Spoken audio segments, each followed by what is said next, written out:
नमस्कार दोस्तों, प्रस्तुत है मनोहर श्याम जोशी द्वारा लिखा गया उपन्यास कसब भाग 7।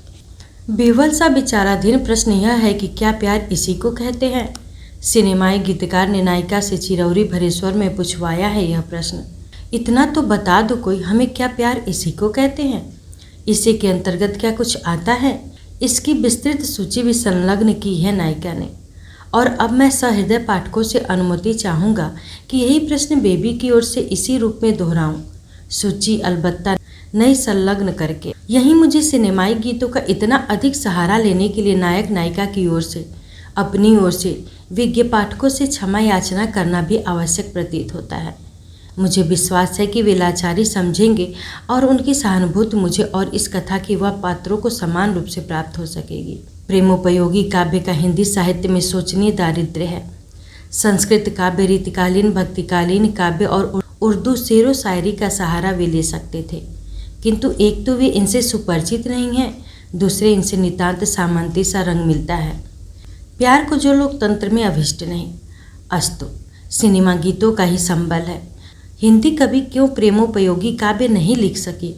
कतिपय रसाभिषक्त कवियों के संबंधी सत्प्रयासों के बावजूद क्यों नहीं हिंदी भाषी प्रेमियों के मध्य इस पार प्रिय तुम हो मधुर अथवा इन फिरोजी होठों पर बर्बाद मेरी जिंदगी अथवा पीले फूल कनेर के गा गा कर प्रेम करने का चलन हो सका। यह स्वतंत्र चिंतन का विषय है जिस पर फिर कभी विचार हो सकता है। संप्रति विचारणी है कि नायिका की यह चिरौरी इतना तो बता दे कोई हमें कि प्यार इसी को कहते हैं। नायिका द्वारा प्रस्तुत नई सूची में भी पहला इंद्राज वही पुरानी सूची वाला है। वह पास रहे या दूर रहे नज़रों में समाये रहते हैं, और समाये भी एक विचित्र विशिष्ट भंगिमा में, गिरते गिरते से अपने कद्दवार लाटेपन के साथ। कभी जब मैं बैठी होती हूँ ना, वह जो हवा घर जैसा नहीं है हमारे घर के पीछे उसमें, तब सामने दिखते हरियाहर हुल्लार, और मुझे लगता है कि एक पहाड़ जैसा है कि जिसकी चोटी पर वह खड़ा है। उसने मुझे उठा रखा है ऐसे, वह मुझे घुमा रहा है ऐसे, वह गिर रहा है, गिर ही जाने वाला हुआ वह लाटा हमेशा। मैं भी गिर रही, हम दो के दो लुढ़क रहे हैं, फिर बस लुढ़क रहे हैं, लुढ़क रहे हैं, लुढ़क रहे हैं। खत्मे में नहीं हो रहा वह हुल्लार, गलीचे सा हुल्लार, चिकना गुदगुदा हरिया डर जैसा भी लग रहा है, मज़ा जैसा भी आ रहा है मुझे। खत्मे नहीं हो रहा यह हुल्लार। मैं कह रही हूँ, हे भगवान, कहाँ जो होता होगा यह उत्तम, कैसा जो होता होगा वह पाताल लोक जहाँ यह खत्म होगा। और क्या तब तक रुकेगा नहीं यह झूला जैसा जो मुझे मेरी ही नौटी से कपाल तक झुला दे रहा है। झस झस झस। इसके बाद हमारी नायिका की सूची में ऐसा कुछ भी नहीं जो सिने गीतकार द्वारा प्रस्तुत सूची में भी हो। ऐसा भी हो सकता था, क्योंकि इतनी सी बात मोहब्बत की और सो भी कहीं नहीं जाती। कुछ वह शरमाए रखते हैं, कुछ हम शरमाए रहते हैं, से हमारी नायिका को सैद्धांतिक और स्वाभाविक आपत्ति है। मोहब्बत की बात इतनी सी कैसे हो सकती है बल? इतनी सी होती तो क्या इतना कौतिक करके रखता दादा बुज्जू लोग को। बोल मत, चिट्ठी मत लिख, बात मत कर उसकी। यह झन का जंजाल किसी इतनी सी बात के लिए है। अगर वह मुझसे मोहब्बत करता है, अगर इसी को प्यार कहते हैं जो मुझे हो रहा है, जरूर यह कोई बड़ी सी बुरी सी बात होगी। मेरे बाबू तो देवता हुए देवता, उनको तो हिरधिराट हो रहा। मुझसे आंख क्यों नहीं मिला पा रहे मेरे बाबू, और कहीं नहीं जाती शरमाए रहते हैं। यह क्या मजाक ठहरा। वह लाटा तक कह गया उस दिन सिसुड़ के झाड़ पर गिरने से पहले। वह शरमायु तक नहीं शरमाया जिलेम्बू जिलेम्बू कहने में। मुझे तुम एक बार बता दो कि क्या प्यार इसी को कहते हैं, फिर देखो बेबी टाउन हॉल में खड़ी होकर कह आती है कि नहीं। आइए सूची के दूसरे इंद्राज का विचार करें। वह यह है कि नायक ने विवाह के जो ढेर सारे छायाचित्र कैबिनेट और पोस्टकार्ड साइज में इनलार्ज करा के भेजे हैं, जिन्हें बाकी सारे लोग एक बार देख लेने के बाद उपेक्षित हुए हैं, नायिका द्वारा बारंबार बिस्तर अथवा मेज पर फैलाकर देखे जाते रहे हैं। इस पर लोगों ने आपत्ति करनी चाहिए, लेकिन आपत्ति का आधार इन चित्रों में ढूंढ नहीं पाते वे। डीडी के खींचे हुए चित्रों में डीडी कहाँ, इसलिए कुछ परोक्ष विधि से आपत्ति करते हैं। अब क्या इन्हें ही देखते रहना ठहरा दिनमान? मैत्रेयी, तेरा होमवर्क हो गया बच्ची? चेली, बार बार देखने से गंदे हो जाएंगे। फिर भी देखती जाती है वह, यद्यपि देखने को इसमें स्वयं उसकी अपनी ही कोई छवि है। अधिकतर वह अपने को देखती है जिस तरह नायक ने उसे देखा होगा, मात्र इन चित्रों में नहीं। अब जब भी अपना बिंब उसके समक्ष होता है, किसी दर्पण या किसी खिड़की के शीशे में, तो वह अपने को उन्हीं आंखों से देखती है जिन आंखों से नायक ने उसे देखा था। यहाँ तक कि दर्पण देखते हुए वह अपनी मुद्रा, अपनी भंगिमा वैसी वैसी ही बनाती है जैसी जैसे उन ढेर सारे चित्रों में है।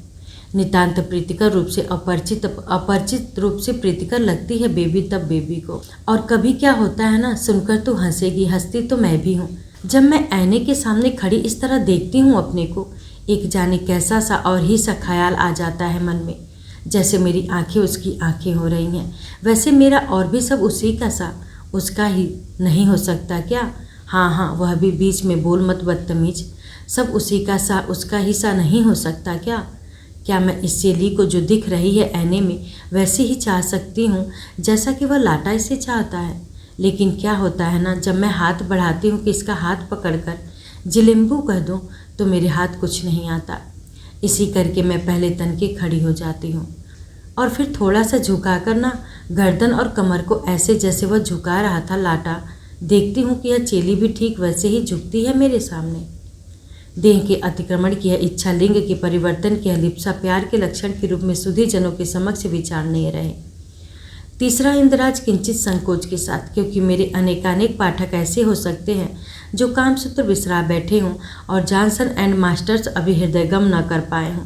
जो हो, मोक्ष से इधर जो भी है सो अर्थ, कर्म और धर्म का होता आया है। ऐसा जानते हुए मैं यह भी लिखे देता हूँ। तू तो जानती ही है मुझे अच्छे नहीं लगती ये बुबुआ लफड़ दफड़ फदड़ फदड़। इनकी वजह से मुझे बैडमिंटन खेलते हुए हाफ पैंट टी शर्ट पहनने की मनाही हुई ठहरी कि आप चुप जैसे दिखते कहने वाली बबली दिख अच्छा नहीं लगता, मैच हो कुछ हो। मैं दौड़ में कैसे आने वाली हुई फर्स्ट, वह भी सब इनकी वजह से ख़त्म हुआ ठहरा। तो मुझे तो ये भले नहीं लगते, लेकिन क्या हुआ ना, जब वह मुझे उस दिन कुतकुताली दे रहा हुआ था उसका अंगूठा मेरे इस बुबुआ पर रखा गया। अब जब मैं नहाती हूँ रोज़ वही बात याद आ जाती है। मैं भी वैसे ही एक अंगूठा रख देती हूँ उस पर। सच बात बताने में बदतमीजी क्या ठहरी देखो। फिर ना वह बुबुआ मुझे ऐसे देखता है, मुझे मुंह उठाकर, जैसे हमारा वह जो छोटा सा भूटिया कुत्ता नहीं था वह देखा करता था। जैसे मुझे उस कुत्ते की नाक पर आता था लाड़ और गुस्सा, वैसा ही इस पर आता है। मैं आड़ा हाथ उठाकर कहती हूँ, बदमाश, मैं तेरी पिट्टी कर दूंगी, मैं तुझे मारकर धर दूंगी। हाँ, पीट भी देती हूँ। कुचाग्र का पालतू कुत्ते के नासिकाग्र के सम हो उठना किस मना स्थिति विशेष का द्योतक है, इसका विचार हमें करना है। चौथे इंद्राज का संबंध नायक के प्रकाशित साहित्य से है। डीडी रचित ये तीनों पुस्तकें साहित्य अनुरागी जयबुल मामा अपनी भांजी दया को विवाह से पहले लौटा गए थे। आश्चर्य की दया इन्हें ले नहीं गई। यही नहीं, जब बेबी ने उसे इस विषय में सूचित किया तब उसने लिख दिया कि उन्हें वहीं रहने दे, मुझे ज़रूरत नहीं है। अब ये नायिका की कब्जे में है। शास्त्री जिन्हें पढ़ चुके हैं, इनमें ऐसा कुछ नहीं कि पुत्री से कहें मत पढ़, बल्कि वह आश्वस्त है कि इधर पढ़ी लिखी बन सकने की कोशिश जो पुत्री ने आरंभ की है, उसके बावजूद वह इन किताबों को समझ नहीं सकती। यह शास्त्री जी का भ्रम है। वे समझते हैं कि किताबें इस तरह समझनी होती है कि अनंतर परीक्षक के समक्ष प्रमाणित किया जा सके कि हम उन्हें वैसा ही समझ गए हैं जैसा कि आप और आपके परीक्षक समझते थे। वह उस स्थिति से अनभिज्ञ है जिसमें पढ़ने वाला उतना समझ लेता है जितना उसे समझना होता है। बेबी ने समझ लिया है।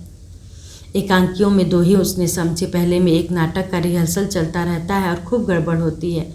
इसके संवाद यूँ भी बहुत हंसने हंसाने वाले हैं और नायिका को कुछ और आनंद यह समझकर आता है कि इस एकांकी लीला में बौड़म नाटककार और कोई नहीं डीडी है। दूसरे में एक गरीब गांव में मेले त्योहार का नाटक अंकन है। अति भावुकता से ग्रस्त है यह एकांकी और नायिका को रोना धोना भाता नहीं, किंतु वह समझ सकती है कि इसमें नायक ने गंगोली हाट का चित्रण किया है जहाँ उसकी निपुती बुआ बचुली ने उसका आरंभिक लालन पालन किया था। नाटक की बुढ़िया तो निश्चय ही बचुली है। एक बड़ी सी थाल में बुढ़िया द्वारा परोस कर दिया गया 5 खड़ी दालों की दाल और भात का परोभोज भिनभिनाती मक्खियों के साथ खाने बैठे। बहती नाकी अपनी बाहों पर बार बार पोंछते। इन 5 बच्चों में से कोई एक निश्चय ही बालक डीडी है। कौन सा? कदाचित वह जो अधिक नहीं बोलता, बस बीच बीच में आपत्ति करता है कि इसमें मक्खी गिरी हुई है और बुढ़िया कहती है खा ले उड़द का दाना होगा। बच्चा उस उड़द के दाने को दबाकर दिखाता है कि मक्खी है और बुढ़िया आकर उससे ले लेती है, प्रकाश में देखती है, फेंक देती है, कहकर खा ले, जला हुआ जीरा था भाऊ। डीडी के अन्य एकांकियों में से एक छात्रों की हड़ताल के बारे में है। एक में काफ़ी हाउस में बहस ही चलती रहती है। एक में अधेड़ पति पत्नी एक दूसरे का दिमाग खाते रहते हैं।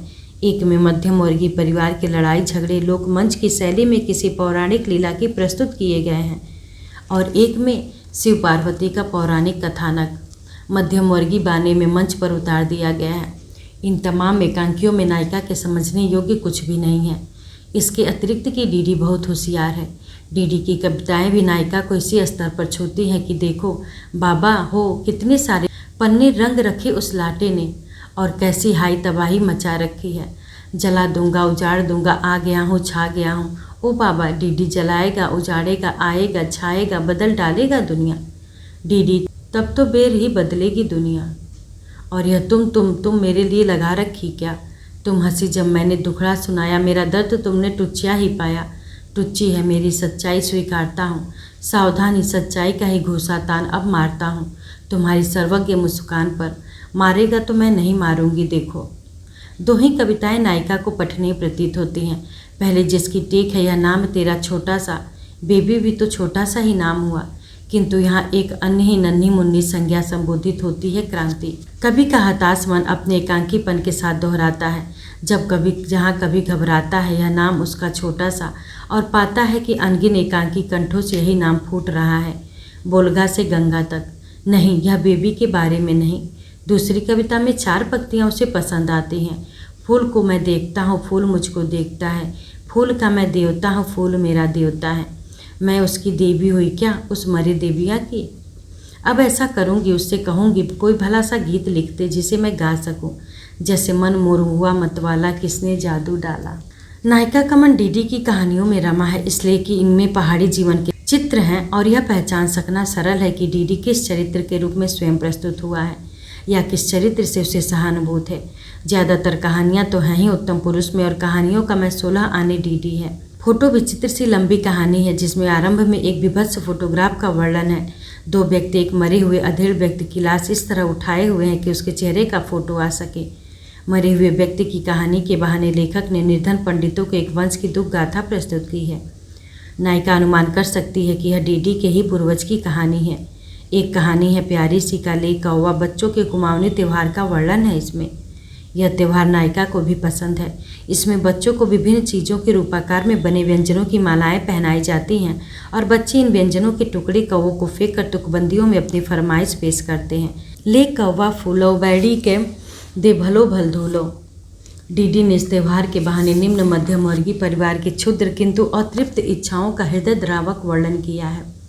नायिका जितना ही पढ़ती जाती है डीडी की इन कहानियों को जिनमें उसके दैन्य का वर्णन है जितना ही वह देखती है उसे वहाँ मंदिर के पास पड़ी मिली बिलैती टोपी पहनते और इस टोपी के लिए अपने मूल फूफा से लंबा संघर्ष करते और अंत में एक फौजी सिपाही को उसे लौटाने के लिए बाध्य होते और मूल फूफा के साथ टोपी के लिए शोक मनाते। जितना ही वह देखती है उसे घटवार के पास थके हारे बैठे गार्ड का सुसाट सुनते और अपनी अनदेखी माँ के बारे में सोचते। जितना ही वह देखती है उसे एक बुढ़िया के पोपले मुँह से अपने घर का जोगी पिता की असगाथा सुनते। जितना ही देखती है वह उसे धीरू का फटा ढीला ढाला हाफ पैंट अपनी पतली कमर पर रस्सी से कसते हुए। जितना ही वह देखती है उसे नया टी-शर्ट धोते और अब भयाक्रांत होते कि यह मुझसे टूट जाएगा और चाची निकलवा देंगी घर से। उतना ही नायक से बौ का नहीं शाबाशी का पात्र मालूम होता है उसे। तू देखना एक दिन बहुत बड़ा आदमी बनेगा और तू देखना इसके गले में एक ना एक माला होगी। दुनिया की जितनी भी चीज़ें ठहरी आटे की बनाकर माला में गूँथ रखी होंगी और ना ये हमारा लाटा इतना बड़ा आदमी हो जाएगा कि इसके मुंह से बात निकली नहीं कि कौवा जो आज्ञा महाराज कहकर दौड़ आएगा। दुनिया की सभी चीज़ों में एक जिलेबी भी तो ठहरी। जिलेबी हुई और इसने देकर बेबी मांगी तो ले कौवा जिलेबी मैं के दे बेबी मैं क्या करूँगी तब। इधर कौवे की काँव काँव उधर दादा बोजियों की कड़कड़। मैं भी हूँ री इसकी कहानियों में। जितनी लड़कियाँ इसने दिखा रखी सब मैं हूँ। कैसे उतार दिया इसने मुझे। इसकी जो वह कहानी ना कसब उसकी लड़की तो ठीक मेरी जैसी लग रही है। तब तो उसने मुझे देखा ही नहीं ठहरा। कहानी में यह लाटा पैदल बगड़गांव जा रहा होता है पहली बार पुरखों का घर देखने। बाट नहीं जानता इसलिए सोचता किसी से पूछ लूँ। एक लड़की दिखती है इसे पेड़ से पीठ टिकाए खड़ी ठहरी। दोनों हथेलियाँ आपस में फंसाकर सिर के पीछे लगाई ठहरी। एक टांग घुटनों पर मोड़ कर रखी ठहरी। इस लाटे ने पूछा बगड़गांव का रास्ता कौन सा है। उसने कहा कसब। फिर लाटे ने पूछा यहाँ कहीं पानी मिलेगा। उसने कहा कसब। फिर लाटे ने पूछा, पास में कोई गांव है, चाय की दुकान है? लड़की ने कहा, कसब कसब। जो पूछो कसब जवाब देने वाली हुई और हंसने वाली हुई। हाथ पीछे रखने से उसके ओ चुप जैसे अलग निकल ठहरे। बाद में तो पता नहीं क्या वह कहानी लाटे का टूटा पुश्तैनी मकान, लोगों का उससे पूछना तू कौन है, उसका खुद से पूछना मैं कौन हूँ, पता नहीं क्या अंट संट। लेकिन वह लड़की मज़ेदार है ना, ठीक मेरी जैसी शैतान लड़की, उसे सोच कैसे गई कहाँ से। किसी के साहित्य में से मात्र अपने काम की बात समझना, किसी के साहित्य में लेखक को ही नहीं स्वयं को भी प्रतिष्ठित करना, यह प्रेम का लक्षण है कि नहीं, इस प्रश्न का विचार किया जाए। 5वां इंदिराज संक्षिप्त है। शास्त्री जी के मकान के पुराने हिस्से में तिमंजिले पर जो बहुत ही कम ऊंचाई वाली पान है, उसमें पुरानी चीज़ें ठूसी पड़ी हैं।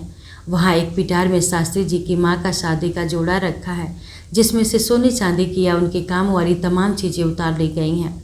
वहीं किसी पुरानी श्रृंगार मेज का दर्पण पड़ा है।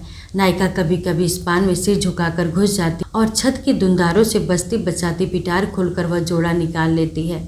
आईने के सामने आ खड़ी होती है और किसी तरह अपनी इच्छा पर अंकुश लगाती है कि जोड़ा पहनकर देखे। समझौते में वह उसे बिना पहने अपने पर नाप कर देखती है, अभी थोड़ा बड़ा है।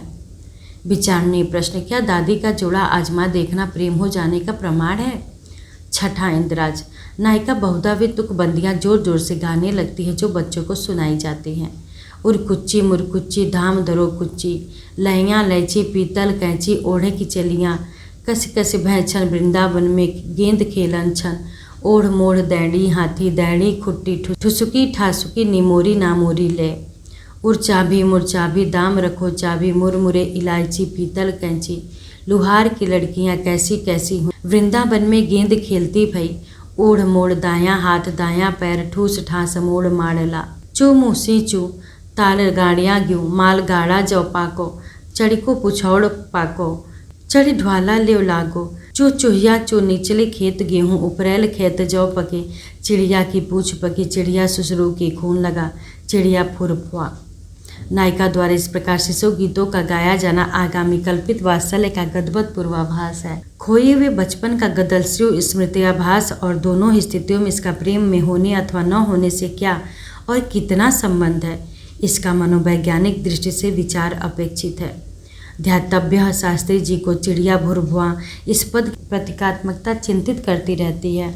लोकमानस में चिड़िया रूपसी अथवा सौभाग्य कांक्षणी कन्या के अर्थ में सुप्रतिष्ठित है। 7वां इंदिराज। नायिका इधर सर्वथा यूं ही शैली में तमाम तरह के उटपटांग काम करने लगती है। यथा पत्र पत्रिकाओं में छपे स्त्री चेहरों के मूछे बना देना और मर्द चेहरों की बिंदी आदि लगा देना, गाने उलट भाषा में गाना, गाया गाया गाया नेवा लाव, गाए आ कपदी रगैब सैके रपेनवा लज हरे एक लगभग निरर्थक सा फिक्रा बात बात में कहना। वैसे मैं जान जो क्या नहीं सकती, जानबूझकर नहीं जानती। गोठ में जो निर्धन परिवार रहता है उसके बच्चों का उल्टा सीधा श्रृंगार करना, उन्हें तरह तरह के मुंह बनाकर हंसाना, अपने को अपने आप गुदगुदी देना। नायिका अल्हड़ सदा की है, किंतु अल्हड़पन में बेतुकेपन का यह जो सम्मिश्रण हुआ है वह विचारणीय है। 8वां इंदिराज। नायिका सभी परिचित चीज़ों को भी इस तरह देखती है, कभी कभी मानो अपरिचित हो, देखकर हैं ये क्या, ऐसा कुछ बुदबुदाती रहती है। इसकी प्रेरणा उसे डीडी की उन 4 विचित्र पत्तियों से मिली है। फूल को मैं देखता हूँ, फूल मुझको देखता है, फूल का मैं देवता हूँ, फूल मेरा देवता है। जब मैं देखती हूँ ना फूल को, तितली को, पेड़ को, बादल को, तो जिसका नाम ले उसको जब मैं देखती हूँ ना आंखें ऐसे टेढ़ी करके, तब मुझे लगता है हम सब देवी देवता हैं करके। परसों कहाँ मैं देखती ही रह गई बाबू के चेहरे को, अपनी गर्दन टेढ़ी करके ऐसे, आंखें टेढ़ी करके ऐसे। देवता हुए क्या बाबू मेरे, मैं उनकी देवी ठहरी क्या? बाबू कहने लगे, ऐसे क्या देखती है पगली? मैंने हंसकर कहा, ढूंढ रही हूँ मुझ में पागलपन कहाँ से आया होगा। सामान्य अलौकिक संबंधों एवं असंख्य संज्ञाओं का सहसा अस्वीकार और किसी पारलौकिक संबंध और समान संज्ञा का अचरज भरा अनुसंधान क्या प्रेम के प्रभाव में होता है? इसकी दार्शनिक स्तर पर विवेचना अभिष्ट है। हरिकथा की तरह नायिका की यह सूची भी अनंत है, किंतु मैं समझता हूँ कि नायिका के मूल प्रश्न का उत्तर देने के लिए इतने इंदिराज पर्याप्त होंगे। हम तमाम ऐसे अन्याय तथ्यों की उपेक्षा कर सकते हैं जिन्हें शास्त्री जी जासूस पिता के रूप में इधर रेखांकित करते रहे हैं।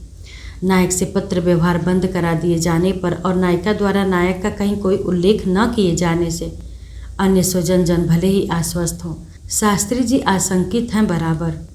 नहीं, यह नहीं कि उन्हें संदेह है कि चोरी छिपे पुत्री उस डीडी से कोई संपर्क बनाए हुए है, ऐसा वह कर नहीं सकती, लेकिन यही आंखों के सामने वह जो कुछ कर रही है वही कुशंका पैदा कर रहा है मन में। यह कैसे हुआ कि सहसा इस मैत्रेयी में पारिवारिक मान्यताओं के अनुसार भली बनने की आकांक्षा इतनी प्रचंडता से जाग उठी? क्यों वह घर का कामकाज सीख रही है ध्यान से? क्यों वह अपनी माँ के पास बैठकर मानस परायण सुनती है? क्यों गोपाल सहस्त्रनाम उसे अच्छा लगने लगा है अब? क्यों मेरे पास आकर बहुत मनोयोग से पाठ्य पुस्तकें पढ़ती है? क्यों सहसा इसकी जिज्ञासा जाग उठी है? क्यों यह कुछ बनना चाहती है अब? संगीत में रुचि तो पहले से भी थी, कंठ भी मधुर पाया है, लेकिन यह शास्त्रीय संगीत सीखने का उत्साह कहाँ से और क्यों आया? क्या वह मैत्रेयी हमारे मानकों के अनुसार अच्छी और किसी अन्य के मानकों के अनुसार योग्य बनना चाह रही है कि हमसे कह सके, देखो मैं सब तरह से अच्छी हूँ, एक ही बात गड़बड़ करना चाहती हूँ, करने दो, और जिसके योग्य बनना चाहती हूँ उसे जतला देना चाहती है कि मैं भी तेरी तरह कलाकार हूँ। मैं शास्त्री जी की आशंका को निराधार नहीं मानता, लेकिन किसी के योग्य बनने के यत्न में भी आधार खोजना अनावश्यक प्रतीत होता है मुझे। नायिका अपने योग्य बनने का मंत्र जब नायक को दे चुकी है, तब मुझे इस बात का कोई कारण नहीं दिखता कि कहूँ वह स्वयं किसी के योग्य बनने के लिए प्रयत्नशील है। नायिका किसी भी हीन भावना, किसी भी अभाव बोध से ग्रस्त नहीं है जो मैं सोचूं कि वह नायक की तरह किसी के योग्य बनने की भावना को प्यार की तरह संज्ञा दे सकती है। बेबी ने तो नायिका पद के लिए कोई आवेदन किया नहीं था, इसे नायिका बनाया है डीडी की प्यास ने, स्वजनों की वर्जना ने, और बनाया है तो भुगते, क्योंकि बेबी के लिए प्यार किसी और की चुनौती से नहीं, अपनी ही अस्मिता की चुनौती से उपजता है। क्योंकि जहाँ समाप्त होने को होती है ना इंदिराज की वह अनंत सूची, वहाँ खड़ा होती है। नायिका किसी भी कैसे भी दर्पण के नहीं, स्वयं अपने समक्ष और कहती है बारी बारी अपना एक एक अंग छूकर, अभिमंत्रित करके, देखो यह मेरा है, यह मेरा है, और मेरा यही होना क्या प्यार का लक्षण नहीं है? दुर्मत दुस्साहस से पूछती है, क्या मेरा होना ही प्यार में होना नहीं है? विचारणी होता है यह दुस्साहस भी, यदि विचारातीत न होता। सदा ही रेलगाड़ी से जाता हो यह दल ऐसा नहीं, कभी विमान से भी जाता है, कहीं टैक्सियों से भी, किंतु नायक के मन में प्रतीक वही है, चक्रपथ पर चलती रेलगाड़ी का। नाम उभरते रहे इस बीच कई जब चक्रपथ का कोई मोड़ धड़धड़ाकर पार करती हुई, धुआं छोड़ती हुई कैमरे की ओर आई है रेलगाड़ी। आगरा, खजुराहो, वाराणसी, कोणार्क, पुदुचेरी, मदुरई, मैसूर, हम्पी, पणजिम, इतिहास के पर्यटक भारत। नायक हर जगह से जरा भी समय मिलने का पत्र टालता आया है नायिका के नाम। काश तू यहाँ होती, कितना सुंदर है संसार, कितने अभागे हैं हम कि देखने का अवसर नहीं, अवकाश नहीं मिलता हमें। कितने मूर्ख हैं कि हम अगर कहीं जाते भी हैं तो अपनी चिंताओं को ही साथ ले जाते हैं। कितनी विराट विविध है यह सृष्टि, और कैसी है यह विडंबना कि हमारे लिए अपनी एकविध क्षुद्रता ही हर कहीं सर्वोपरि रहती है। कहीं इसीलिए तो पूर्वज सुरम्य स्थलों पर मंदिर नहीं बनवा गए कि यहाँ तो भूलो, यहाँ तो झुको। काश तो यहाँ होती, काश मैं होता, काश हम सब हर कहीं होते। हमारा क्षुद्र अहम, हमारा चैतन्य विकसित होता और समेट लेता समस्त भूगोल। नायक भेजता है पत्र, नहीं जानता कि नायिका के लिए निषिद्ध कर दिए गए हैं वे। उत्तर न मिलने से चिंतित नहीं है नायक, क्योंकि वह समझता है कि यात्रा करते व्यक्ति को उत्तर देने में कितना झमेला है। उसे विश्वास है कि नायिका उसे बम्बई के पते पर ही उत्तर देने की सोच रही होगी, शायद दे भी चुकी होगी। नायक नहीं जानता कि नायिका के लिए निषेध है पत्र भेजने का भी। नायक नहीं जानता कि नायिका इन सब निषेधों का अक्षरशः पालन करने के विषय में भी पूरी तरह जिद्दी है। जब घर में सत्यनारायण कथा के बाद डीडी बेबी कथा का विचार हुआ, तब बेबी को विस्तार से समझाया गया कि एक पागल जोगी का बेटा, जो स्वयं भी अधपगला अधजोगी है, तेरे लिए सर्वथा अनुपयुक्त वर है। ऐसे व्यक्ति से अपना नाम जुड़वाकर तो इस लकीर के फकीर समाज में इतनी बदनाम हो जाएगी कि फिर तेरी शादी नहीं हो सकेगी। इस समय तेरे लिए एक से एक रिश्ते तेरी भाभियाँ ला रही हैं, तो किसी एक के लिए हाँ कह दे, तेरा सुंदर घर संसार बच जाएगा और तेरे बाबू को भी संतोष होगा। बूढ़े हैं, बूढ़े शरीर का क्या भरोसा। और बेबी ने कह दिया नाटकबाज मध्यस्थ बबली दी से, मेरे बाबू 100 वर्ष जिएंगे, मैं अभी छोटी हूँ, मेरी शादी की बात अभी से करना गलत होगा, मुझे अभी पढ़ना है, संगीत सीखना है, मेरी शादी की बात मत करो। और जैसा भी कहोगे मैं कर दूंगी। और मध्यस्थ बोली, ठीक ही कह रही, छोटी भी हुई अभी, और बैली जैसी तेरे दादा लोग कह रहे हैं तो चिट्ठी पत्री झन करना डीडी से। यहाँ आ जाता है अल्मोड़ा में तो झन मिलना बोलना उससे। अंधेर खराब ठहरे अल्मोड़िए, क्योड़ी करने वाली, बदनाम कर रखेंगे बैली, नाक कट जाएगी मौसा जी की। और जब दिल्ली से डीडी की पहुंच का पत्र आया तब पिता ने उसी पुत्री के संगीत कक्षा से लौट आने तक खोला नहीं।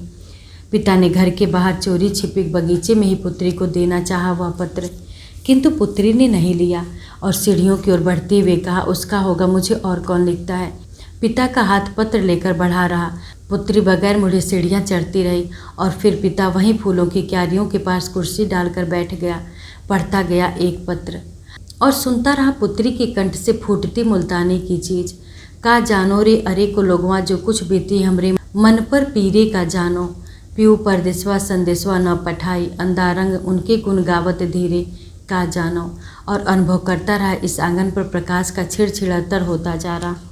धूप खिला या सागर तर जोहू का, जहाँ नायक एक चटाई पर बैठा पत्र लिख रहा है। पास ही गुलनार लोशन मलकर औंधी लेटी पुस्तक पढ़ रही है।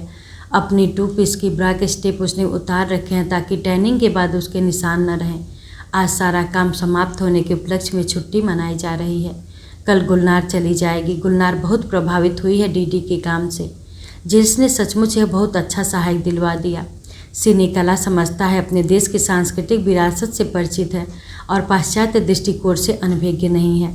इसके साथ होने से काम बहुत आसान हो गया और यहाँ वहाँ अपने नगर अल्मोड़ा से विवाह की जो फिल्म उतार कर लाया है, देखी, फैंटास्टिक, A1 प्रोफेशनल जॉब।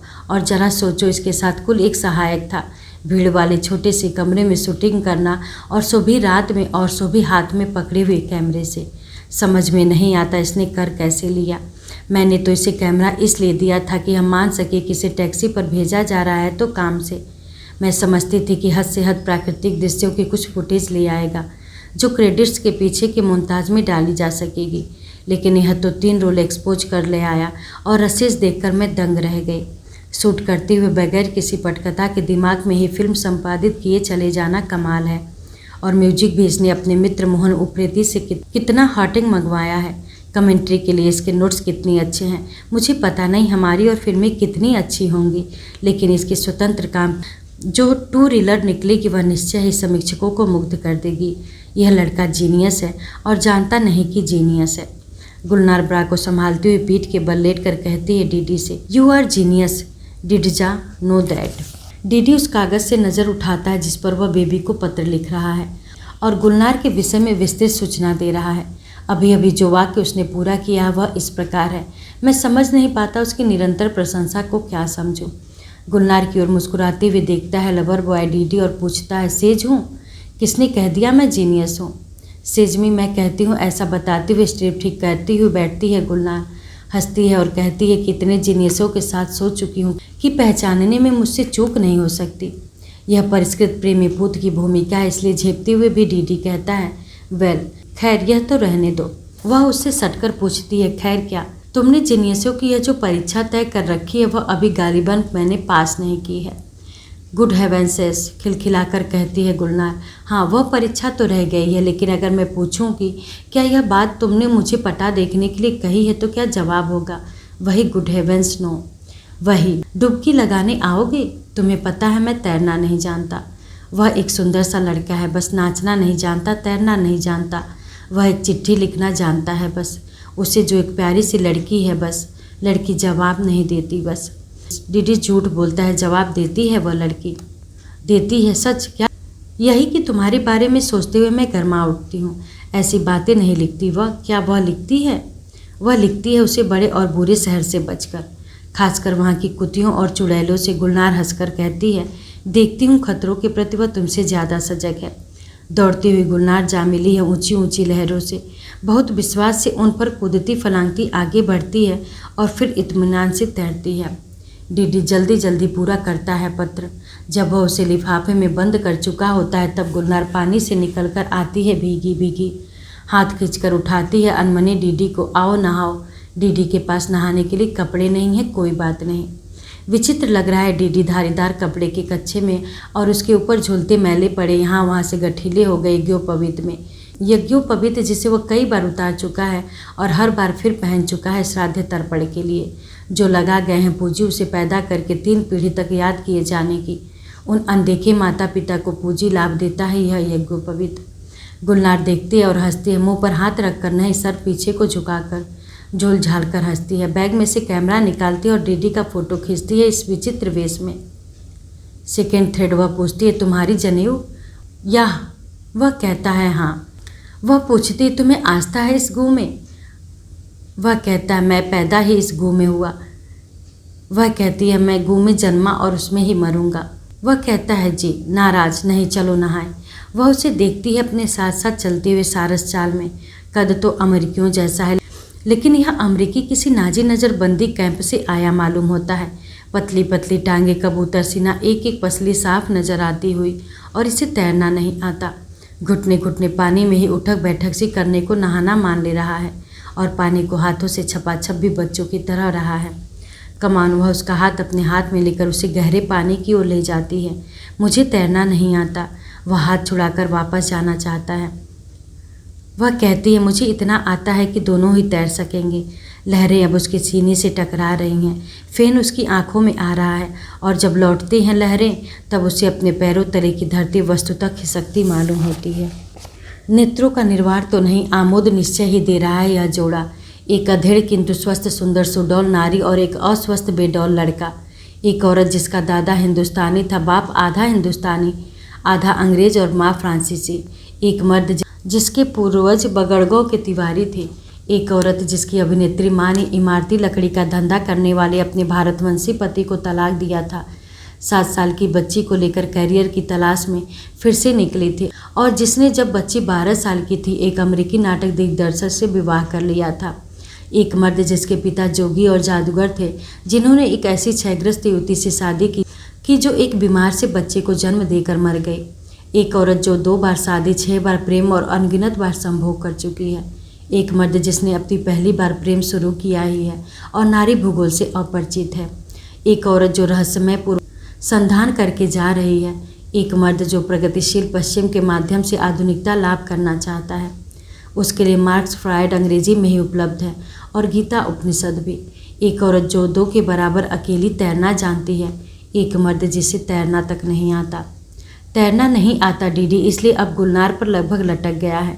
उसके बोझ से गुलनार भी लड़खड़ा रही है। अब जो लहर आएगी ना, उस पर पीठ टिका देना, वह किनारे तक छोड़ आएगी। गुलनार उसे और अपने को संभालते हुए कहती है। लहर आती है, फेनफन उठाए गुलनार कहती है, अब। किंतु कहाँ, किंतु कब डीडी अपने को निश्चित छोड़ ही नहीं पाता लहर के भरोसे। वह लहर पर पीठ नहीं कूल्हे टिकाए है, बैठा हुआ सा है और उसका भार पानी की उछाल के बावजूद पीठ पर तैरती गुलनार के हाथों को तोड़े दे रहा है। वह खुद लहर में डूब रहा है, गुलनार को डुबा रहा है। हमें चिंतित नहीं होना चाहिए क्योंकि पानी बहुत गहरा नहीं है और गुलनार 2 के बराबर अकेली तैर सकती है। तो भी किनारे पर पहुँचते पहुँचते दोनों के मुंह आँखों में खारा पानी जा चुका है। कपड़ों पर गीली बालू चिपक चुकी है और अब किनारे पर दोनों एक दूसरे से गुथे पड़े हैं।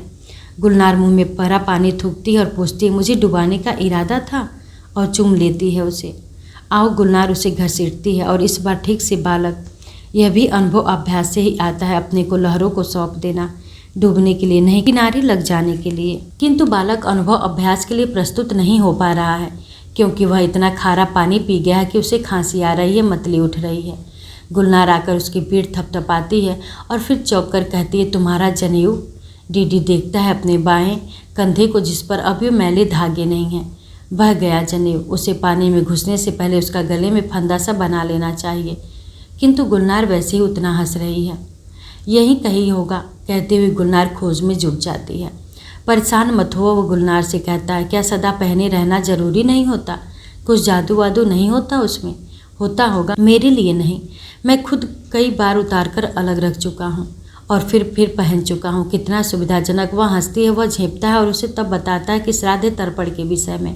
वह सुनाता है गुलनार से लिया तौलिया गीले कच्छे के ऊपर लपेटते हुए।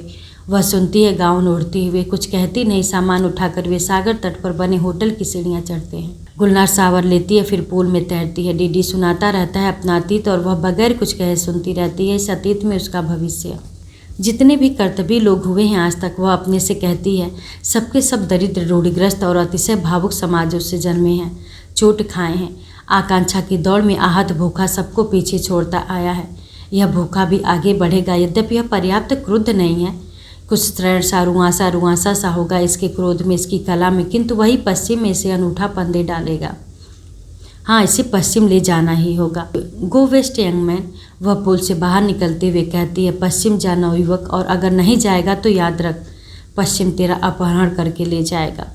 वह सुनकर मुस्कुराता है, मन ही मन खुश होता है। उसे कुछ ऐसा बनना है कि डॉलर में कितने, पूछना सहज स्वाभाविक हो उसके लिए। बात गुलनार ने शायद मजाक में कही, लेकिन मजाक में ही सही, शुरुआत तो हुई। अपने को पोंछते हुए वह कहती है, तुम शावर क्यों नहीं ले रहे? मैं अब घर जाकर नहाऊंगा, जरा ये सूख जाए कच्छा। ये कोई ऐसे सूखेगा? जाओ नहाओ और फिर आओ कॉटेज में, तुम्हें तो शाम तक मेरे साथ रहना था ना। डीडी शावर लेता है, तौलिए से बदन पोंछकर गीले कच्छे पर ही तौलिया लपेटकर कॉटेज में पहुंचता है, जहां इस बीच कपड़े पहन चुकी गुलनार अब बाल ब्रश कर रही है। यह तुम्हारा कच्छा भी क्या उन धागों की तरह पवित्र है? वह हंसकर पूछती है, इसे खोलते क्यों नहीं? कमरा सारा गीला कर दोगे, जाओ गुसल खाने में उतार आओ। लेकिन डीडी गुसल खाने से भी उसे पहने ही लौट आता है और हे भगवान, उस गीले कच्छे पर पतलून चढ़ा रहा है। ये क्या? गुलनार लोटपोट होते हुए कहती है, निश्चय ही जादुई होगा यह कच्छा तुम्हारा, और इसमें तुम्हारे नर होने के रहस्य के अतिरिक्त कुछ भी नहीं छिपा होगा। मार्गा, डीडी कहता है, व्हाट्स दैट? वह जानना चाहती है और जब समझती है तब और भी हंसती है। फिर दराज से एक कैंची निकाल लाती है। डीडी चाहता है कि कैंची लेकर गुसल खाने में चला जाए, लेकिन गुलनार उसके विरोध के बावजूद वह इजारबंद वहीं काट देती है। जो इजारबंद नहीं, जनाना धोती का किनारा है। कच्छा छप से गिर जाता है और डीडी पाँव उससे मुक्त करने के लिए पतलून पहन लेने के लिए घबराकर गुलनार को पीट देता है। कैंची रखने श्रृंगार मेज की ओर जाते हुए कहती है, लाज से लाल मत हो, माताजी ने नंगे बालक पहले भी देखे हैं। डीडी को इस बात का आभास हुआ कि श्रृंगार मेज की ओर जाने से गुलनार अब उसकी पीठ की ओर नहीं रही, बगल में आ गई है वह, इसलिए वह थोड़ा सा और घूमता है पतलून पहनते पहनते और गिरने को होता है। गुलनार उसे संभालती है और कहती है, तुझे पोर्नो मूवी में हीरो बनाऊंगी। ये आकार और लजीली कुंवारी वाली अदाएं दर्शक विह्वल हो उठेंगे इस दुर्लभ योग से। डीडी झेपता हुआ मुस्कुरा देता है, बनियान कमीज पहनता है, कच्छा गुसल खाने में निचोड़कर बाहर धूप में डालने जाता है। देखो, वह जो तुम्हारी समस्या है ना, उसका एक सरल सा समाधान है। कहती हुई गुलनार बाहर आती है। सोफा नुमा झूले पर बैठती है इलास्टिक और जूते बगैर फीते वाले लोफर्स बहुत फैशन है उनका। अपने लिए चाय मंगा लो, तुम लोग पूरे अंग्रेज हो इस मामले में, मेरे लिए काफ़ी। कुछ खाना चाहते हो तो वह भी। माताजी को तो अपने वजन का ध्यान रखना है। चाय काफ़ी पी लें, फिर बाजार चलेंगे तुम्हारी गठीली समस्या का समाधान ढूंढने। चाय काफ़ी पीते हुए उस झूले पर गुलनार ने डीडी को अपने माता पिता और सौतेले पिता के विषय में बताया। सौतेला पिता मेरा गुरु और पहला प्रेमी था। यह बात उसने इतने आए गए ढंग से बताई कि डीडी स्तब्ध रह गया। गुलनार ने नाटक, फिल्म और टेलीविज़न के क्षेत्र में अपने संघर्ष की, अपने बेफल दाम्पत्य की कहानियाँ भी सुनाई, लेकिन उसके कहने के ढंग में कहीं भी आत्मकरुणा नहीं थी। अंत में गुलनार ने कहा, मैंने तुम्हारी कहानी सुनी, तुमने मेरी। अब यह है कि या तो गल बहियाँ डालकर रोते रहें हम दोनों, या यह कि इन कहानियों से कहीं सीख लें। कमीने होते हैं सब, मूलतः कमीने नरभक्षी। खाने को तैयार बैठे हैं तुम्हें वे हमेशा, जिन्हें वे भावनाएं कहते हैं और कुछ नहीं। तुम्हारा शोषण करने की सुविधाएं होती हैं। मैं जानती हूँ कि इस नुस्खे का मर्द किस तरह उपयोग करते आए हैं औरत को शोषण के लिए, और औरत भी कैसी इसी को अपने संरक्षण संवर्धन का हथियार बनाने को बाध्य हुई हैं। क्या तुम समझते हो कि वह मेरा सौतेला पिता रंगमंच का जीनियस कभी मेरी मदद करता आगे बढ़ने में? वह तो मुझे वात्सल्य भाव से भोगता रहता और चाहता कि मैं प्यारी प्यारी बच्ची बनी रहूं, उसके बिस्तर की शोभा बढ़ाती रहूं। यह तो मैं थी जो उसे जता सकी कि इस तरह के वात्सल्य की कीमत चुकानी पड़ती है। पिताजी, तुम तो दुनिया को नरक के रंगों में रंग दे रही हो और मानव को हैवान। डीडी ने आपत्ति की। मगर यह सच, मैं दुनिया से साफ कहती हूँ कि मुझे किसी की करुणा नहीं चाहिए। मैं दुनिया को साफ जता देती हूँ कि मुझसे करुणा की उम्मीद न रखे। यह जीवन तो एक क्रूर दौड़ है। अपने अपने पाँवों के भरोसे भागो और जाने रहो कि जो पीछे छूटेगा उसे सींग पूँछ वाला खा जाएगा। तुम्हें पता है, मेरे पहले विवाह से एक बेटी है, बिटनिक बन गई है। उसने मेरा घर गजेड़िया का डेरा बना देना चाहा। मैंने उसे कान पकड़कर निकाल दिया घर से। ठीक है, मेरी बेटी है, पैसे मंगवाती है तो भेज देती हूँ। इससे ज़्यादा वह मेरे लिए कुछ क्यों हो, खासकर तब जबकि वह मेरी सुख शांति, मेरा जीवन, मेरी कला साधना नष्ट कर रही हो अपने आचरण से। तुम्हें प्यार में आस्था नहीं, कैसे भी प्यार में नहीं। मित्रता हो सकती है, शारीरिक आकर्षण हो सकता है, मानसिक व्यावसायिक साझेदारी हो सकती है और हद से हद अंतरंगता हो सकती है। प्यार कुछ नहीं होता, एक पक्ष सर्वथा मूढ़ हो तो बात अलग है। आकंठ प्रेम में डूबे हुए डीडी को यह स्थापनाएं नितांत अग्राह्य मालूम हो रही हैं तो क्या आश्चर्य। वह गुलनार के व्यवसाय और प्रबंध कौशल का प्रशंसक है। शारीरिक और बौद्धिक स्तर पर गुलनार को वह आकर्षक पाता रहा है और कुल मिलाकर वह उसे एक भली और सुलझी हुई स्त्री प्रतीत होती है। अपनी श्रद्धा की पात्रा के मुंह से घोर अनास्था का यह जीवन दर्शन सुनकर उसे कष्ट होता रहा है। वह अब भी यही चाहता है कि कड़वाहट को पश्चिम के विखंडित पारिवारिक जीवन से उपजा मान सके, क्षम्य ठहरा सके। इसलिए कहता है, पश्चिम के एक टूटे परिवार की बेटी के रूप में जो तुम्हारा अनुभव है उसे सारी दुनिया पर क्यों लागू करती हो? और तुम क्या करते हो? गुलनार ने मुस्कुराकर पूछा। पूरब के एक अनाथ लड़के के रूप में अपने अनुभव को सारी दुनिया पर लागू करना कुछ भिन्न है क्या? अगर तुम यह कहना चाहते हो कि तुम्हारे यहाँ कहीं बहुत प्यारा प्यारा सा पारिवारिक जीवन होता है, लुइजा मेरी एलकाट वाली दुनिया है कहीं, तो वहीं क्यों नहीं जाते? यहाँ क्यों आए हो बम्बई में, जो तुम्हारा सबसे अधिक पश्चिमी शहर है? क्या तुम मुझसे यह कहना चाहते हो कि जिनसे तुमने विद्रोह किया है उनसे तुम्हें नफरत नहीं है? मुझे उनसे नफरत इसलिए है कि मुझे उनसे प्यार है। मैं चाहता हूँ कि मेरी नफरत उन्हें सुधारे हूँ। गुलनार ने कहा, मैं यही कह सकती हूँ कि तुम मूर्खता की हद तक आशावादी हो और तर्क तुम कवियों की तरह करते हो। तो तुम सुधारो और हो सके तो उस गांव को अपने क्या नाम बताया, बगड़गांव को भी बम्बई बना दो और फिर कहो ऐसा सुधार चाहिए कि सारा बम्बई किसी तरह उस पुराने बगड़गांव जैसा हो जाए। गुलनार उठी, अपने बैग से उसने पैकेट निकाला, लाइटर से सिगरेट सुलगाई और धुआं छोड़ते हुए बोली, तुम जो चाहो करो, सब ठीक है तब तक, जब तक यह न भूलो कि तुम्हारी पहली और आखिरी प्रतिबद्धता अपनी प्रतिभा से है।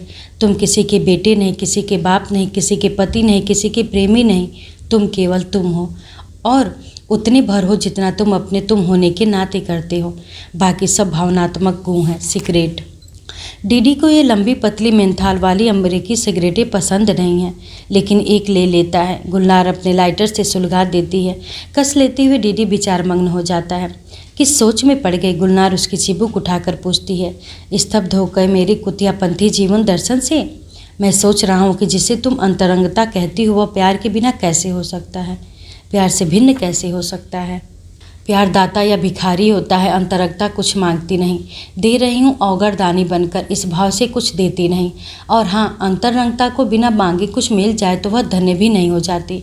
प्यार भी कुछ नहीं मांगता सिवाय इसके कि कृपया मुझे स्वीकार किया जाए। नहीं करोगे तो एक गरीब मारा जाएगा। प्यार लिप्सा और वर्जनों के खानों पर जमाने भर के भावनात्मक मोहरों से खेली जाने वाली शतरंज है। अंतरंगता खेल नहीं, उसमें कोई जीत हार नहीं है, आरंभ और अंत नहीं है। प्यार एक प्रक्रिया है, अंतरंगता एक अवस्था। मैं यही कह सकता हूँ कि अब तुम कवियों की तरह तर्क कर रही हो। तुम यह कहना चाहती हो कि दो व्यक्ति घोषित रूप से कह रहे हों कि उनकी एक दूसरे को कोई प्रतिबद्धता नहीं है। दोनों पूरी तरह चौकस हो कि इस व्यापार में कहीं कोई घाटा नहीं उठाएंगे, कोई चोट नहीं खाएंगे, तो उनमें अंतरंगता हो जाती है। हाँ, गुलनार ने मुस्कुरा कर कहा, जैसे मेरी तुम्हारे बीच होती जा रही है, या कि तुम इसे प्यार कहना चाहोगे? नहीं, यह तो दो व्यक्तियों का एक दूसरे को अच्छा मानना भर है। इस निर्मम जीवन में इतना ही काफ़ी है। जब हम यह जान लेते हैं और पहचान लेते हैं कि इस जीवन के आगे पीछे कुछ नहीं है और यह मानवीय अस्तित्व साक्षात नरक है, तब यह अच्छा मानना है घड़ी दो घड़ी सब कुछ मान लेने के लिए पर्याप्त होता है। गुलनार डीडी पर झुकाई है। डीडी अचकचाकर उठ रहा है। अब गुलनार उसके दोनों बाजू पकड़े खड़ी है। सामने डीडी के 6 फुट 4 इंच के सामने 5 फुट 7 इंच। वह अपनी ऊंचाई से उसे देखता है और उसके मन में करुणा उपजती है इस स्त्री के लिए जो संसार को नरक मानती है। वह जो स्वयं शिव का पात्र रहा है, इस क्षण किसी और के लिए कह उठता है मन की गहराइयों में, शिव, माता जी अच्छी लगती हैं तुम्हें? वह पूछती है। हाँ, वह बहुत अच्छी है। दुनिया उन्हें कितना ही कड़वा बनाना चाहे, मीठी ही रहेंगी। बालक, मेरे जीवन दर्शन को मेरी विशिष्ट परिस्थितियों से उपजा सिद्ध करने का दुस्साहस आइंदा कभी न करना भूलकर। भगवान जानता है मैं इस सब के लिए मनोचिकित्सकों को काफ़ी पैसा दे चुकी हूँ। कभी करुणा भूल जा, माता जी अच्छी हैं तो उन्हें ऐसा बता चूमकर। इन लोगों में तो चुंबन कोई बड़ी बात नहीं, ऐसा सोचता है डीडी और गुलनार का माथा चूमने झुकता है, किंतु गुलनार उसके होठों को अपने होठों पर ग्रहण करती है और दोनों हाथों से उसका सिर दबाकर इस चुंबन को केवल वयस्कों के लिए बना देती है। सांस लेने के लिए वह हटती है और पूछती है, गुड हेवेंस नो। और देखती है डीडी को, जो एक विशुद्ध बालक सा लग रहा है और बहुत ही शर्मा कर लगभग रुआंसा होकर कह रहा है नो। हंसती नहीं गुलनार, न यह पूछती है कि क्या हुआ, मैंने बलात्कार कर दिया। वह गाल थपथपा देती है, डीडी का बैग उठाती है, कॉटेज की चाबी डीडी को देती है और लिपस्टिक ठीक करते हुए कहती है बाजार चलें। सरल मनोविज्ञान का मैं भी उतना ही बड़ा विरोधी हूँ जितना गुलनार, इसलिए नहीं कहूँगा गुलनार से तुम एक माताजी हो बस। डीडी एक बच्चा है बस, और अकेले अकेले रहने वालों की सभ्यता अभिशप्त है। बच्चे गोद लेने के लिए, बच्चों से संभोग करने के लिए। तुम इस पर हंस नहीं सकती गुलनार, गोद लिए जाते बच्चे पर हंसा जाता है भला। तुम इसकी गुड हेवेंस नो को नो मान नहीं सकती। तुम्हारा सौतेला पिता हंसा था क्या? उसने मानी थी तुम्हारी बात? नो नहीं कहूँगा, क्योंकि मनोविज्ञान, समाजशास्त्र, सामाजिक प्राणीशास्त्र सब औसत सत्य के शास्त्र हैं। इनका औसत सदा दूसरों पर लागू होता है, अपने पर नहीं। हम सब अपनी अपनी दृष्टि में अनुपम हैं। मैंने गुलनार से कुछ नहीं कहा और न सौभाग्यवती दयापंत से कुछ कहूँगा, जो इस समय अपने पति के बैंक चले जाने के बाद, चूल्हे चौके से फुर्सत पाने के बाद, सास के सिर में तेल डालने और ससुर जी को दवा पिला देने के बाद अपने मामा शास्त्री जी के नाम पत्र लिखने बैठी है। गौरतः अपना और मुख्यतः डीडी का हाल बताने क्रोध में लिख रही है पत्र, अलबत्ता क्रोध को अपनी जन्मजात शालीनता से मर्यादित करते हुए।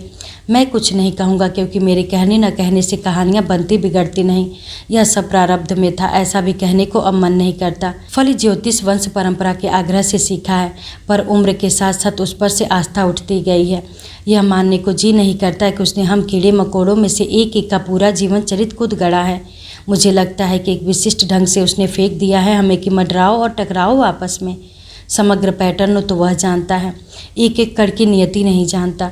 कसमिया तौर पर वह खुद नहीं कह सकता कि इस समय कौन कड़ है, किस गति से क्या करने वाला है। नियतियों के औसत वह जानता है, किसी एक की नियति नहीं। डीडी नामक एक कड़ को नहीं मालूम था कि दया नामक एक कड़ है अल्मोड़ा में, जो साहित्य अनुरागी है, जिसने उसका साहित्य पढ़ा है, जिससे बराबर यही लगता है कि यह जो भी अभागा जो उस अभागिन के लिए रचा गया है, जिसने सुमित्रानंदन पंत से उसकी प्रशंसा सुनी है, जिससे पंत जी ने कहा था कि मैं तेरी शादी डीडी से करवा दूंगा। डीडी को नहीं मालूम था कि वह एक कुमाऊनी पाठिका के हृदय में आराध्य रूपेण संस्थापित कुमाऊनी लेखक है।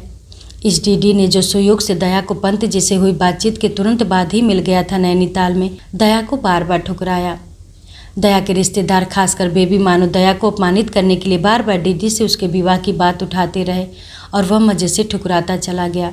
आश्रित दया कह भी न सकी किसी से, किसी व्यक्ति से मेरे विवाह की बात अब और न चलाओ। वह किसी से यह भी न कह सकी कि जहाँ यह मेरा विवाह ठहराना चाह रहा है वहाँ तो मेरा विवाह मत करो। चोरी और सीना जोरी मैं नहीं करूँगा, अपने मित्र से करा दूंगा। और दया का यह अस्वीकार किसके लिए? बेबी के लिए, उस लड़की के लिए जिसमें रूप के अतिरिक्त कुछ नहीं। और रूप भी अब मैं क्या कहूँ, खैर निश्चय ही अप्सराओं वाला नहीं। डीडी नहीं जानता कि जैसे बब्बन से अपनी यारी के बावजूद वह खुद गहरे कहीं ईर्ष्यालु रहा है, वैसे ही दया भी बेबी के प्रति अपने सारे अनुराग के बावजूद ईर्ष्यालु रही है। यह सब न जानता होता तो कल शाम शॉपिंग के बाद, गुलनार के साथ डिनर के बाद, बैंड्री पीते पीते सहसा अपने मित्र के घर जाने के लिए राजी न होता। हुआ यह कि गुलनार डीडी को बराबर छेड़ रही थी, उकसा रही थी, किंतु उसका पौरुष जाग नहीं रहा था। तो गुलनार ने कहा, जनेऊ के बिना बात बन नहीं रही है, तुम शायद उन जादुई धागों के बिना मूड में नहीं आते। चढ़ जाने पर उसने जिद ही पकड़ ली कि चलो कहीं से जनेऊ लाएं। क्या बाजार में नहीं मिलती? बाजार बंद हो गया तो क्या किसी के घर में नहीं मिल सकती? इसी दुराग्रहवश डीडी गुलनार के साथ रात 10:30 बजे एक सदगृहस्थ के घर में पहुंचा, जबकि सदगृहस्थ अपने पिता की स्थिति चिंताप्रद जान डॉक्टर बुलवाने गया था। न केवल पहुंचा बल्कि पिया हुआ पहुंचा, और साथ में एक पी हुई अधेड़ गौरी मैम को लेकर पहुंचा, और प्रयोजन पूछने पर हंसकर यही कहता रहा, एक जनेऊ चाहिए। मैं और गुल नहा रहे थे, जूहू में मेरा जनेऊ बह गया। यही नहीं, वह सदगृहस्थ की पत्नी का परिचय अपनी प्रेमिका की बड़ी बहन के रूप में देता रहा। गौरी मेम ने सदगृहिणी को अभिवादन में चूमा। इसी गौरी मेम ने यह भी कहा कि तुम्हारी बहन एक प्यारी सी लड़की है बस, और डीडी एक खूबसूरत सा लड़का है बस, और सदगृहिणी की उपस्थिति में डीडी का गाल चूम लिया। इसके अलावा वे दोनों जोर जोर से हंसते बोलते रहे। उन्होंने इस बात की भी चिंता नहीं की कि घर में कोई बीमार है। यह ठीक है कि सदगृहिणी उन्हें इसकी सूचना नहीं दे सकी थी, लेकिन कोई भले आदमी की तरह बैठे हालचाल समाचार पूछे तभी उसे कुछ बताया जा सकता है ना। जो गिरता पड़ता आए और कहे एक जनेऊ लाओ जल्दी से, उससे कौन यह कह सकता है? उसने तो यह भी नहीं पूछा कि सदगृहस्थ कहाँ है। सदगृहिणी को कहना पड़ा अंग्रेजी में कि और कुछ उनकी समझ में आता न आता आप लोग कृपया चले जाएं, जनेऊ हमारे पास नहीं है। यह सब लिख रही है दया अपने क्रोध को शालीनता से मर्यादित कर, और यह शालीनता उसके शब्दों को सर्वथा घातक बनाए दे रही है शास्त्रीय परिवार में डीडी की बची कुची प्रतिष्ठा के लिए।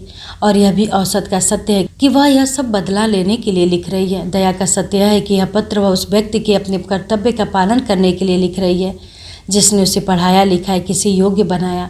शास्त्री जी भोले हैं, उन्हें डीडी से सावधान करना जरूरी है। और याद रखना, सभी निर्णय गलत निर्णय होते हैं। किसी न किसी संदर्भ में, किसी न किसी संदर्भ में हमें वही निर्णय करना चाहिए जो हमारे लिए अपने विचार से सबसे कम गलत हो। विचित्र थे ये शब्द विदा लेने के लिए, लेकिन यही शब्द गुलनार ने सांता क्रूज हवाई अड्डे पर विदा के समय कहे डीडी से, और बगैर किसी संदर्भ के कहे। यह सही है कि हवाई अड्डे आने से पहले गुलनार के साथी डीडी से पूछ रहे थे कि तुम अब किस यूनिट के साथ काम करने वाले हो, और बता रहा था कि अभी कुछ तय नहीं किया है, शायद मद्रास जाऊं एक पटकथा लिखने। यह भी सही है कि कल गुलनार से डीडी ने अपने अब तक के विफल जीवन की बात की थी और भविष्य के विषय में चिंता व्यक्त की थी, लेकिन उस सबसे इस संवाद का संबंध जोड़ना कठिन है। जो हो जिन्हें कहा जाता है बुद्धिजीवी, उन्हें आदत सी होती है नाटकीय क्षणों में किसी कवियोचित तर्क से ऐसे ही विचित्र शब्द समूह प्रस्तुत कर देने की।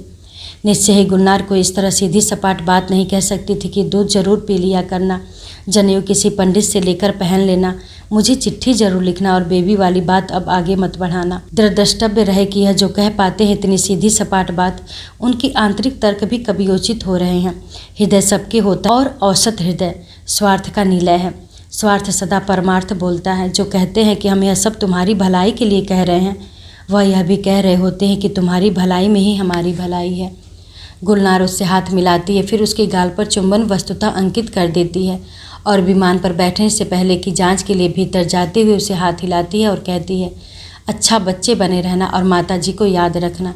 स्कर्ट और ब्लाउज पहनी पतली ऊंची हींगों वाले सैंडल खटखटाती है दबंग स्त्री जो 7 समंदर पार से आई थी और अब वहीं लौट कर जा रही है। बगड़ गांव के तिवाड़ी को कौशल और आत्मविश्वास की देवी मालूम हो रही है, जिसके मारगांठ नहीं पड़ती, पड़ने भी लगे तो उसे कैंची से काट देना, और इलास्टिक वाले 6 कच्चे पैजामे खरीद लाना जानती है, खरीद सकती है। ऐसी देवी निश्चय ही स्तुत्य है।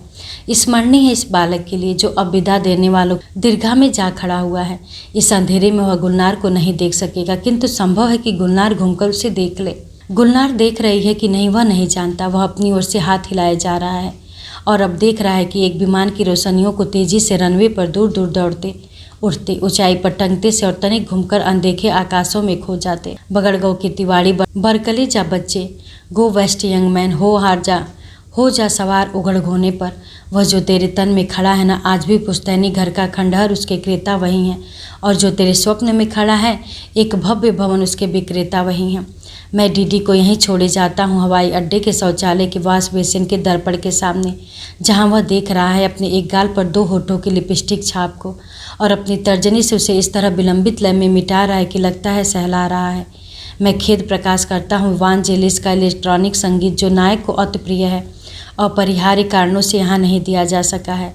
सुदूर तूफान के स्वर, उनके बीच बीच कुछ भ्रमर चंचल घाटियाँ, तथा एक स्वर और वंशीवत आत्मलिप्त धैर्य धन्य।